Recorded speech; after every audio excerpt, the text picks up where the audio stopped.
చెప్పిన అర్థమైందా? నేను చెప్పేది నువ్వు విను. నాకు నువ్వు నచ్చావు, నిన్ను లవ్ చేస్తున్నాను, అందుకే ఏంటి నాకు ఉద్యోగం వచ్చేసింది తాతయ్య. లేరా ఏడుస్తున్నాడు చూడు. ఇంకేం చెప్పొద్దు, నన్ను తీసుకెళ్తానని మాత్రమే చెప్పు.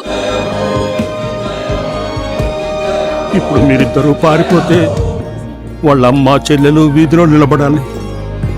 వాళ్ళిద్దరి తలరాత నీ చేతుల్లోనే ఉందమ్మా. వాడి కుటుంబం బాగుండాలి.